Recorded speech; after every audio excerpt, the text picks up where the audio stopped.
পুরো আলোচনায় যাওয়ার আগে আমরা বিষয়ভিত্তিক একটি প্রতিবেদন দেখে আসব।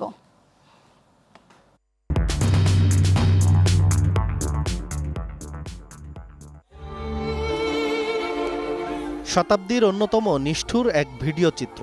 ছুরি, রডের উপর্যুপরি আঘাত, তার উপর প্রায় বিবস্ত্র এক নিথর দেহ। উন্মাদের মতো সেই দেহের উপর পাথর ছুঁড়ে মারা হচ্ছে। পাজরে, কোমরে শেষবারের মতো এপাশ যখন ফিরছিল, তখন হয়তো মৃতপ্রায় ব্যবসায়ীর সঙ্গে সংযোগ ছিল পৃথিবীর। এর মধ্যে আবার পাথরটি ছুঁড়ে মারা হলো মাথায়, করা হলো থেতলে যাওয়া, রক্তে ভেসে যাওয়া ওই দেহের ওপর উল্লাস নৃত্য। যেন এক জঘন্য উন্মাদনায় মেতেছিল সন্ত্রাসীরা। দিনের আলোতে জনবহুল এলাকায় এমন নৃশংসতা আতঙ্ক ছড়িয়েছে মিডফোর্ড এলাকায়। ভাঙারি ব্যবসায়ী সোহাগ হত্যার 5 দিন পরও পুরো এলাকা থমথমে। মিডফোর্ডের ব্যবসায়ীদের দাবি, এটা শুধু হত্যা নয়, তাদের জন্য সতর্কবার্তা দিয়েছে চাঁদাবাজরা। সবাই যা যার কাজে ব্যস্ত ছিলাম, আমরা ওইদিকে নজর দিইনি। আর ওনাদের ব্যবসা আমাদের লোক উঠা বসা থাকার কত না, আমাদের নতুন ব্যবসা, ওনাদের ভাঙারি ব্যবসা। গোপন মাঠের প্রকাশ্যে নিয়ে যা বিজয় মিছিল করছে, এরা আতঙ্কে গেছে, যারা চাঁদা দেবে না তাদের পরবর্তী অবস্থা তাদের এরকম হবে। দিতে বাধ্য, না দিলে উঠাই দিব, হুমকি দেয়, ব্যবসা করতে পারবা না, রাস্তায় থাকতে পারবা না, উঠে নিয়ে যাবো, মালামাল ফালাই দেয়। কিন্তু আর আগের চেয়ে ভয়ঙ্কর হয়েছে, শুধু হাতটা বদল হয়েছে। দেখলাম যে এখানে লোকজন আসলো, গ্যাঞ্জাম হয়েছে, বাস এইটি। সোহাগ হত্যায় জড়িতদের ধরতে মাঠে কাজ করছে কয়েকটি গোয়েন্দা টিম। নেত্রকোনা থেকে এজাহারভুক্ত আরও 2 আসামি রাজীব ও সজীবকে আটক করেছে পুলিশ। ঢাকা মহানগর গোয়েন্দা পুলিশ এই ঘটনার সাথে জড়িত রাজীব এবং সজীব নামে আরো 2 জনকে গ্রেফতার করে, যথাক্রমে ঢাকা এবং নেত্রকোনা থেকে। এ নিয়ে এ পর্যন্ত এই ঘটনার সাথে জড়িত 7 জনকে গ্রেফতার করা হয়েছে।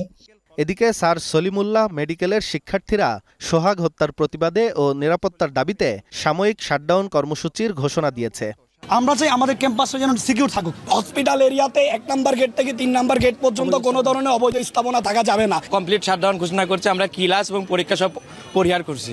এছাড়া স্বরাষ্ট্র মন্ত্রণালয়ের সম্মেলন কক্ষে আইন শৃঙ্খলা সংক্রান্ত উপদেষ্টা পরিষদ কমিটির 11তম সভা শেষে স্বরাষ্ট্র উপদেষ্টা বলেন, হত্যাকাণ্ডের বিচার দ্রুত বিচার ট্রাইব্যুনালে নেয়ার পদক্ষেপ নেওয়া হচ্ছে। কোনো অপরাধীকেই পুলিশ প্রশ্রয় দেবে না। এই হত্যাকাণ্ডের বিচার দ্রুত বিচার ট্রাইব্যুনালে নেয়ার পদক্ষেপ নেওয়া হয়েছে। অপরাধী যে দলেরই হোক না কেন, সে যে কোনো দলেরই হোক না কেন, কোনো রাজনৈতিক অথবা অন্য কোনো পরিচয়ে কাউকে ছাড় দেওয়া হচ্ছে না এবং ভবিষ্যতেও দেওয়া হবে না।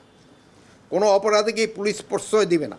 পরিস্থিতি বিবেচনায় সরকার যে কোনো সময় চিহ্নিত অপরাধী ও সন্ত্রাসীদের ধরতে বিশেষ বা চিরুনি অভিযান পরিচালনা করতে পারে।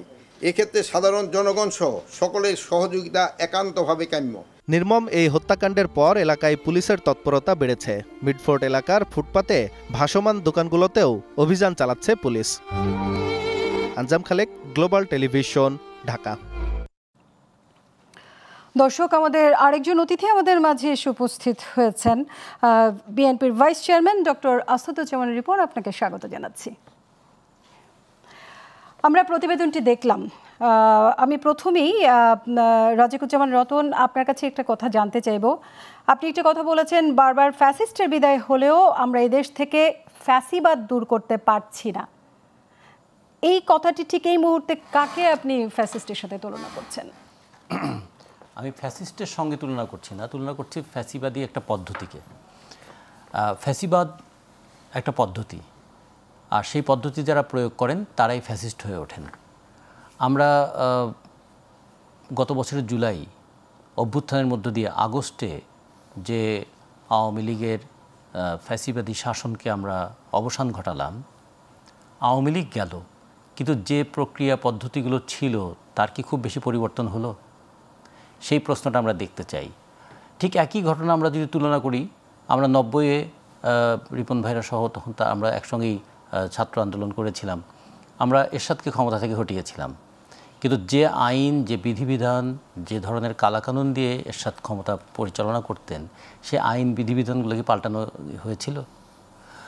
এবং আমরা যদি তারও আগে দেখি, 69-এ একটা গণ অভ্যুত্থান হয়েছিল আইয়ুব খানের বিরুদ্ধে। তাহলে বারবার গণ অভ্যুত্থানের মধ্য দিয়ে জনগণ উত্থিত হয়, তারা একটা স্বৈরশাসনের অবসান ঘটাতে চায়, কিন্তু তারপরে আবার নতুন করে স্বৈরশাসন ঘাড়ের উপর চেপে বসে কেন?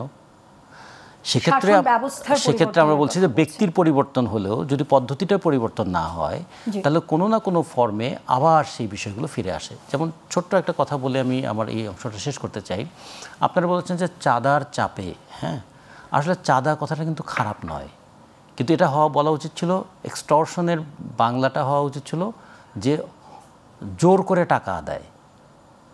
যেমন এই গোটা বাংলাদেশে বলি বা গোটা পৃথিবীতেই যা কিছু বড় কাজ জনগণের সমর্থন সহযোগিতা নিয়েই তো হয়েছে, জনগণের অংশগ্রহণটাকেই তো চাঁদা দেওয়া বলে। কিন্তু চাঁদা কথাটার অপব্যবহার হচ্ছে, চাঁদার অপপ্রয়োগ হচ্ছে। আসলে এটা হচ্ছে জোর করে টাকা আদায়, ভয় দেখিয়ে টাকা আদায়, হয় ব্যবসা বন্ধ করে দেয়া অথবা জীবনের ভয় দেখানো।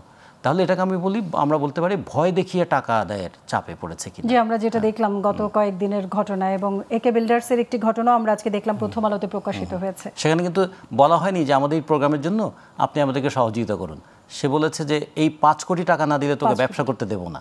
তার মানে এটা কিন্তু চাঁদা হলো না, এটা হলো জোর করে ভয় দেখিয়ে টাকা বারবার আক্রমণ করা হচ্ছে তাদেরকে, কর্মীরা বোধহয় গুলিবিদ্ধ হয়েছেন।